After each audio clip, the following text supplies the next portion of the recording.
Owen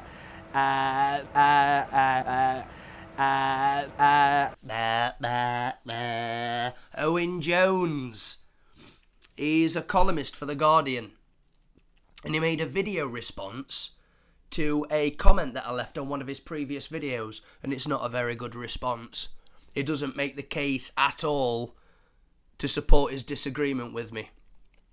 So we're going to dissect him. So I'm going to be using a couple of articles from the very organisation Owen works for, The Guardian, as well as others, studies and the like, to expose his weakness. And although I disagree with Owen on virtually everything, it's pretty obvious that he's a nice guy. He's a good guy with a kind heart who genuinely cares about people less fortunate than him. He just thinks communism is a Marxist. He openly admits as Marxist, loves Marx.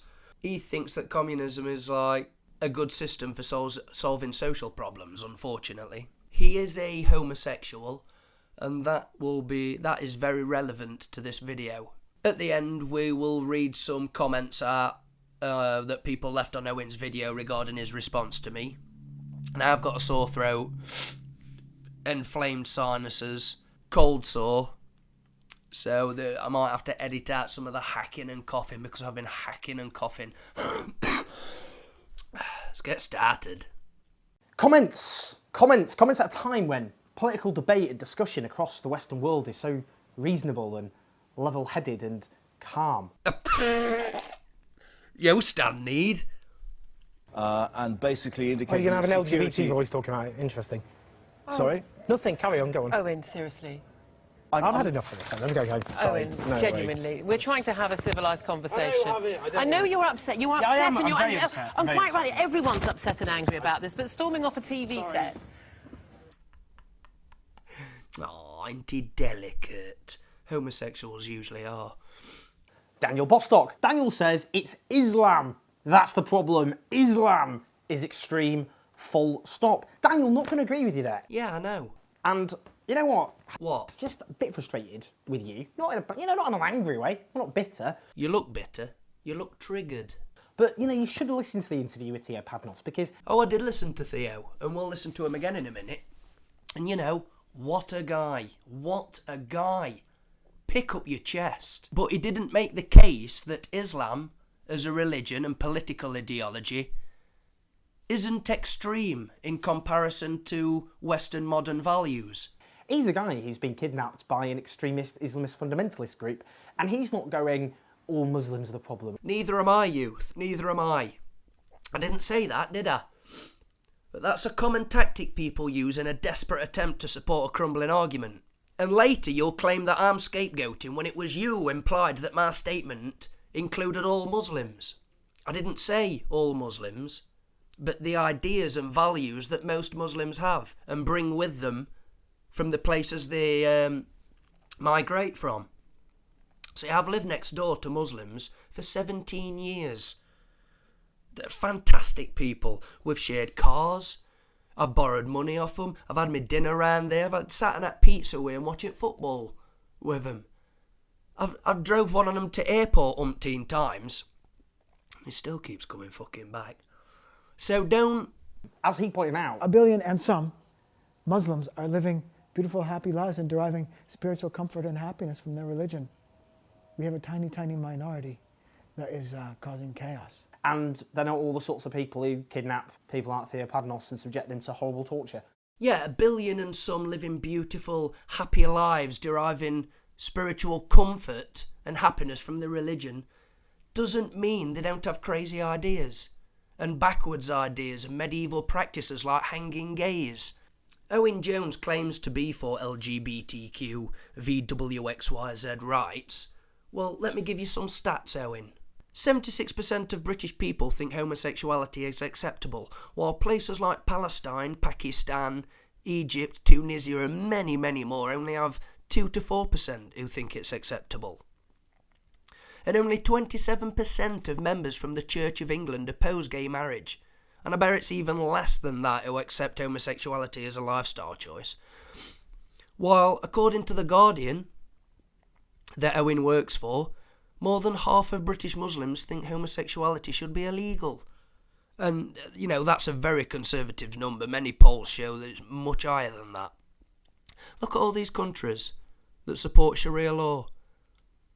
People are flooding in from these countries. Not wise to allow this, Owen. Grow up here. Look at this, Owen. Doesn't this scare the shit out of you? After everything we've achieved for gay rights, and you accept this, the orange countries on this chart are the ones where homosexuality is punishable by death. So come on in. You're all welcome. Bring your whole family. We've got free handouts. You can rape as many young women as you like. The police will turn a blind eye. We need you to support our economy. We can't do it without you. Come on in, pussy lovers. I'll leave a link below to a 5-minute presentation called The Myth of the Tiny Radical Muslim Minority. Here's a short clip of that. I suggest you watch the whole thing. So, let's examine the question. Is radicalism in the Muslim world a tiny minority phenomenon? So to answer that question, we need to define our terms.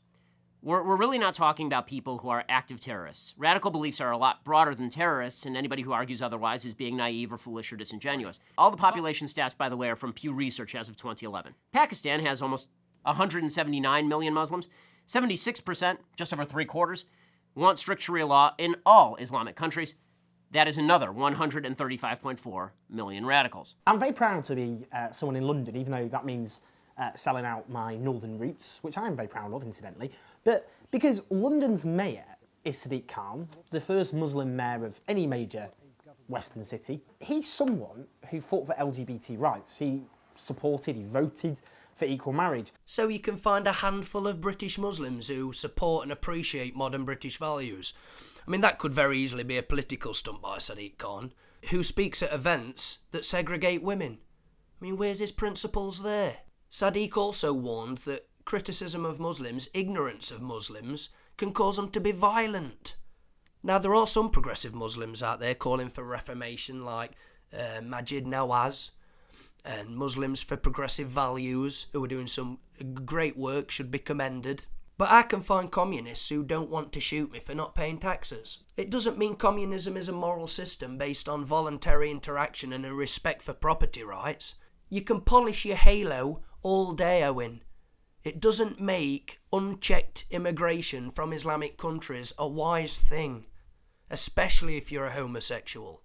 Compare and contrast that to most Tory MPs who either voted against or abstained on equal marriage. So he's a guy, a Muslim, who stood up for the rights of people like me, unlike most Conservative MPs. Indeed, a Conservative Party which throughout its history, from things like opposing all the LGBT equality legislation that New Labour, despite its flaws, passed, whether it be, Section 28, banning the so-called promotion of homosexuality in schools in the 1980s, the Conservative Party have consistently opposed LGBT rights, notwithstanding David Cameron's support for equal marriage against the wishes of most of his parties. I'm as less of a fan of the Conservatives as the next guy. I'm not gay. But what's your point? Conservatives don't believe we should be executed for being puffs. I'm not a puff. This is in the Netherlands, I think. The full clip is about 8 minutes long. But watch this bit. They all agree that the punishments in the Quran are just. And then he has the gall to say that they aren't extreme. These are general views that every Muslim actually has. Every Muslim believes in these things. Just because they're not telling you about it, or just because they're not out there in the media, doesn't mean they don't believe in them. So I will ask you, everyone in the room, how many of you are normal Muslims? You're not extremists, you're not radical, just normal Sunni Muslims. Please raise your hands. Everybody, mashallah, subhanallah. Okay, take down your hands again.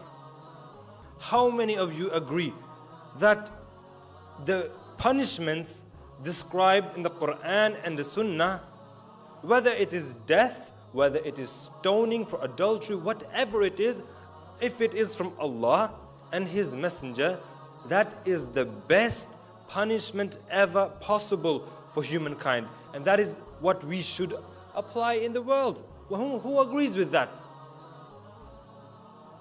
Allahu Akbar. Are you all radical extremists? Subhanallah. So all of you are saying that you are common Muslims. In case you missed that, let me explain it to you. You just watched a room full of so-called moderate Muslims in a Western country unanimously agree that all gays should be executed. So, yeah, you're wrong, basically. I'm sorry. Sometimes you've got to say it, you know, you've got to be direct, and you're not right on this at all. Death is the sentence. I mean, look, there's nothing to be embarrassed about this. With homosexuality the same. Out of compassion, let's get rid of him now. You're wrong, basically. I'm sorry. Sometimes you've got to say it. You're wrong, basically. I'm sorry. Sometimes you've got to say it. You're wrong, basically. I'm sorry. Sometimes you've got to say it. You're wrong, basically. I'm sorry. Sometimes you've got to say it. You're wrong, basically. I'm sorry. Sometimes you've got to say it. You're wrong, basically. I'm sorry. Sometimes you've got to say it. You're wrong, basically. I'm sorry. Sometimes you've got to say it. You're wrong, basically. I'm sorry. Sometimes you've got to say it. And I think the problem is if we end up saying Islam is inherently the problem, how are we all going to live together happily on this quite small planet of ours, which we're all crammed into? Not very well if people with your attitude, I'm afraid, win. We live happily by respecting the moral and ethical values of the country that we live in and being able to trade with other people and countries voluntarily. Because trade unites and politics divides. Always has done since the dawn of civilization and always will. So let's probably just stop scapegoating and generalising about entire groups of people, just a thought. Scapegoating, eh? I didn't scapegoat, you did. And here's some more examples of your scapegoating. Here in Britain, a poisonous campaign, a referendum campaign, supposedly on the European Union, which had the flaunting of bigotry and xenophobia and racism, which was injected into the very centre of political life. Well, not only was that referendum campaign poisonous enough, but it was on those terms that Britain voted to leave. Now that's scapegoating. I found loads of examples of you scapegoating. In fact, every time you open your mouth, you're scapegoating. You're either scapegoating or deep-throating. Here's some stats from German police commissions on their crimes. So let's go right here. The first stat, there we go, Naka Jared has it up. Those are all the murders occurring in Germany by nationality. Is there a theme going on there? Is there a theme going on? Look at that. It is startling. Let's bring up the second stat when it comes to the rape. Now, I know what you're thinking. That looks a lot like the murder graph. It does. One would say there might almost be a correlation. It might be a correlation. Entirely from Islamic countries. We've known about Cologne, where there are thousands of sexual assaults. Sweden, now the rape capital of the West, where they've tried this policy. They've been taking in refugees for a very long time. We've been talking about this. The gang rapes that, of course, occurred in Germany. What else do we have? But we're talking about Sweden. Austria saw so much refugee crime that it actually was the single biggest influencer in their election. Reuters has reported 69,000 crimes from refugees just in the first 3 months of 2016. British people, that includes British Muslims, the progressive ones, need to let the Muslim migrants know that this is our country and this is how we do things. These are our values, this is our system of law, and if you can't tolerate it, you won't be tolerated. Europe is dying from the mass exodus of Muslims from countries still living in dark ages who would throw Owen off a rooftop in a jiffy. We spend too much time pandering to other cultures that come here instead of asserting the superiority of his own, because people are scared to. Yeah, I mean, you can't even assert the superiority of your own culture without being called a white supremacist. Embrace your own culture, and you're seen as a racist. Embrace other people's culture, no matter how intolerant, and you're seen as loving and liberal. Here's something else interesting that I found, seeing as you brought up reasonable debate at the beginning of this. It's Douglas Murray's response to you storming off Sky News. And Douglas says that Owen and Douglas were both invited onto a separate show to discuss LGBT topics. And Owen refused to appear alongside Douglas and got Douglas cancelled from the show. This has to be called out for what it is. It was an intentional attack on LGBT people. This Well, person... on the freedom of all people to try and enjoy themselves as Bataclan. No, I'm sorry, can we just explain? You don't understand this because you're not gay. He said, speaking as a gay man, you don't understand because you're not gay. Like, and it's this weird identitarianism that we touched on earlier in the conversation, as though you're incapable of understanding the facts of a case or of having human empathy and compassion and realizing the seriousness and the tragedy of a situation if you're not personally part of a group that it affected, which is the most sort of profoundly anti-intellectual and ridiculous claim, but a claim that seems to be accepted as fact by most of the media these days. It's very popular now. You know, I'm closer to it because... and basically indicating... You're going to have an LGBT voice talking about it. Interesting. Sorry? Nothing. Carry on. Go on. Owen, seriously. I've had enough of this. I'm going home. Sorry. Owen, No genuinely. We're trying to have a civilised conversation. I know you're upset. You're upset. I am. And I'm very upset. I'm very quite upset. right. Everyone's upset and angry about this, but storming off a TV set... Right, well, I think we'll continue the press preview and say that clearly... And it was a very interesting development, you see, because he was complaining that the media didn't have enough LGBT people coming on talking about Orlando, which may have been true in the case of the UK, but I don't think people were trying to just sort of get quotas or anything. But the thing that struck me as interesting was his clear upset at something which was quite hard to put your finger on. I mean, you know, why storm out? It's my view that he is probably on that learning curve I talked about earlier. He has spent his entire life covering for radical Islam as a journalist, insisting that really only Islamophobia is the problem. He's constantly derided anyone who's expressed any concern about this matter. So I think he's one of those people who he had a snapping moment, in my view, of reality catching up with him and his wrong interpretation of part of what's going on in the world at the moment. I think that's why he left. But, you know, so anyway, the next day I was asked to go on Channel 4 News from Soho in London to talk about the vigil that was going on there and to talk about Orlando and so on. It turned out that one of the other guests was Owen Jones. I said, it's fine, you know, go ahead. And then I got a call saying, actually, sorry, we can't have you on because Owen Jones won't appear alongside you. And so I said, well, this is absolutely typical that somebody, it's what I said earlier, it's only ever really about politics with these people. That's all they're after in this. Yeah. And if they can use sexuality, they will. But here is a person who on Sunday complained there weren't enough LGBT voices. I happen to be gay, and I was asked on the programme the next day, and he got me cancelled because I'm the wrong type of gay. I'm not the far left Islamophobia is the main problem person. I'm somebody who for years has said there is a real problem here and people need to wake up to it. And, you know, I mean, why would you the day after a massacre like that want to have a gay man who's warned about the problems of Islamism? So there'll be a weird booking. Yeah, this is, I think, characteristic. So it went ahead without me and was just, I think, the usual sort of supine, soupy, meaningless, let's all love one another and sing John Lennon's Imagine stuff. And I have very little sympathy for that because... Because music ended in 1883 with the death of Wagner. There is an argument, but I have little sympathy with it because I think it's too late in the day to wait for these people to all catch up with this. You know, sometimes... I don't know what I'm saying. We just got to get our act together and stop living in our echo chamber and all that kind of stuff. You said in the script that this budget hands a majority of the cabinet a cheque worth £40,000. How do you work that out? Well, the average top-rate taxpayer will save £10,000. 14,000 millionaires will get over £40,000. And the number of millionaires, there's 23 millionaires in this cabinet.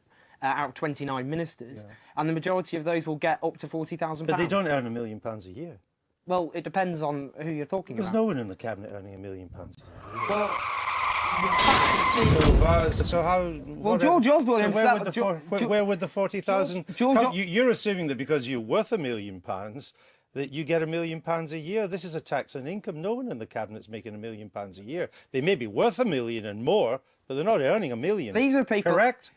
Well, it depends. So the 40,000 figure's not right. Well, it depends actually, because a lot of them themselves, in terms of as couples, are earning huge amounts of money. But the fact is, they're rich. Well, they pay separate tax. If we look at the Conservative Party, over half of Conservative funding comes from the city. It is a party which is funded largely by millionaires, and they simply themselves. Saying, is it your claim tonight that there are many people in the cabinet who are, as we speak, earning £1 million a year? Well, I'd like to see the whole cabinet and all Tory MPs come clear about their earnings, including... Well, they have to as cabinet ministers, don't they, Alistair Campbell? As a cabinet minister, you have to declare your income? Well, I think cabinet ministers' salaries are published. Yeah, but you also have to declare any other money. But that's why I find it very odd today. The US Christian conservative may believe in pray the gay away. The Muslim migrant, however, believes in hang the gay away. And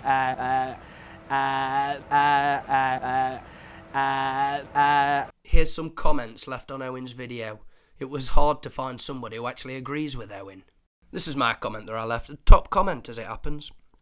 I am Daniel Bostock. Being a gay man, Owen, and a supporter of women's rights, freedom of speech and expression, mass immigration from Islamic countries is a problem for you. They don't give two shits about your life and human rights. Just because you choose not to acknowledge that fact doesn't make it acceptable. This one's from Razametaz. Yes, when every major terror attack in the world is perpetrated by somebody doing it in the name of Allah, such as the Orlando attack, that is not a coincidence. If we ignore the problem, like you are, nothing will change. More innocent people will die, and that blood is on your hands. Thamaris Vision said, your argument is dumb. Islam as a set of ideas is inherently immoral. This does not mean that everyone that follows Islam are immoral. It does give immoral people justification for their action.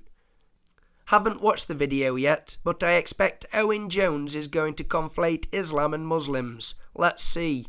Yeah, well, he did do that, Adam. Good judgment there, mate. Tal Matan.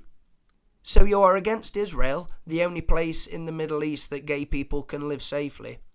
But you try to convince us that Islam, that explicitly demand death punishment for gays, not all Muslims are the problem. But you need to recognise that 90% of them, according to Pew Research, believe homosexuality is immoral. In your own country, 50% of Muslims want you to be in jail for being gay.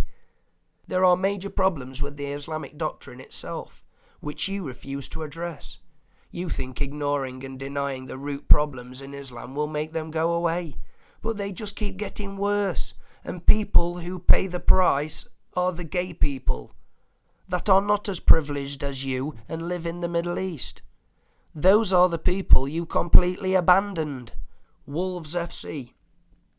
So he doesn't think Islam is a problem because not all Muslims are bad. Same old, same old. Pathetic. Scientology isn't bad because not all Scientologists are. Bad motivator. The problem is Islam, not Muslims, i.e. the doctrine extremists go by. The distinction is important, not the moderates who do not follow what the book says. And I'll see you next time.